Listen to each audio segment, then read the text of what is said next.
මැරෙන්න කලින් මිනිස්සු තේරුම් ගන්නත් ඕන මේ කාරණා. එක සහ තේරුම් නොගන්නම කාරණා.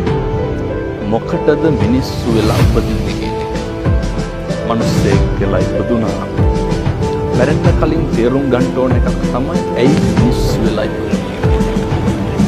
6-4 දන්න කාලේ ඉඳන් අපේ ජීවිතේ අපි නාස්ති කරගන්නේ මේ කාලෙකින් හම්බෙච්ච මනුෂ්‍යාත්ම භාවය. ඔය මිනිස්සු පොළොමේ ඉඳලා දවස් ගණන් මහන්සි වෙලා බුදුන් දකින්න ඉන්නවනේ.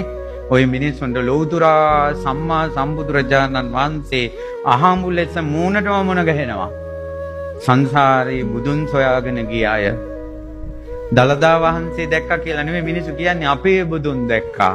ජීවමාන බුදුන් දැක්කා. බලන්න කකුල් නැති අය රෝදපුටුවෙන් යනවා බුදුන් දකින්න. ඔය මිනිසුන්ට නිවන් බුදුරජාණන් වහන්සේ මුණ ගැහෙන්නේ නැද්ද ජීවමානව? බුදුන් දකින්න පිනක් ඔය. එන්න මංචකේ එළවයි මෙලවයි දෝලණය වෙනකොට කවුද ඉන්නේ? අනුන් වෙනුවෙන් සැප සතුට තීරණය කරපු අපි.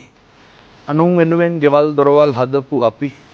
අනුන් වෙනුවෙන් තමන්ගේ ආධ්‍යාත්මය නාස්ති කරගත්ත අපි තථාගතයන් වහන්සේ දේශනා කරනවනේ පින්තුනේ මරණ මංචකේ ලොවයි මෙලොවයි දෝලණය වෙනකොට පුත්තාමත්ති ධනම්මත්ති තිබාලෝ විහඤ්ඤති අත්තාහි අත්තනෝ නත්ති පුතෝ ධන.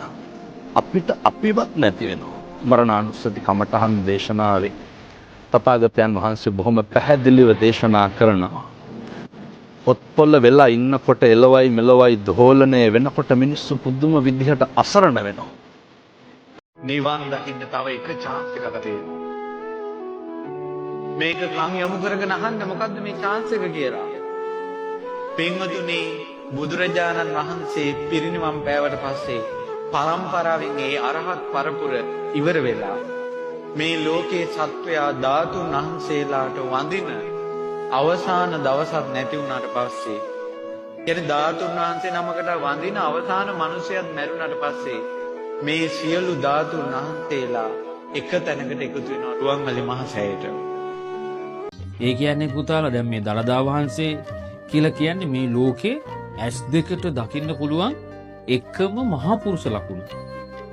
දැන් බුදුරජාණන් වහන්සේට මහා පුරුෂ ලකුණු 32ක් තිබිලා තියෙනවා. දැන් එකක් තමයි උන්වහන්සේගේ මේ නලල් තලයේ වැඩ ඉන්න ඌර්ණ රෝම ධාතුන් වහන්සේ.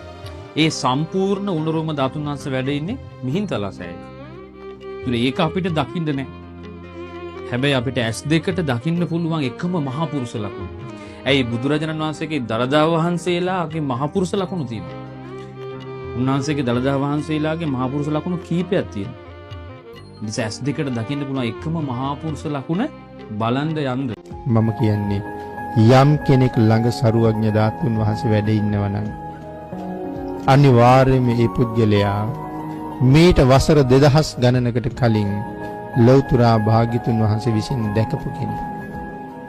මොකද භාග්‍යතුන් වහන්සේ මේ කෝටි ගණන් ධාතුන් වහන්සේලා වෙනම අදිෂ්ඨාන කරලායි තියෙන්නේ මේ පුද්ගලයාට අනුග්‍රහ පිණිස මෙච්චර කාලයක් මොවුන් ළඟ මේ ධාතුන් වහන්සේ වැඩ ඉන්න ඕනේ කියලා.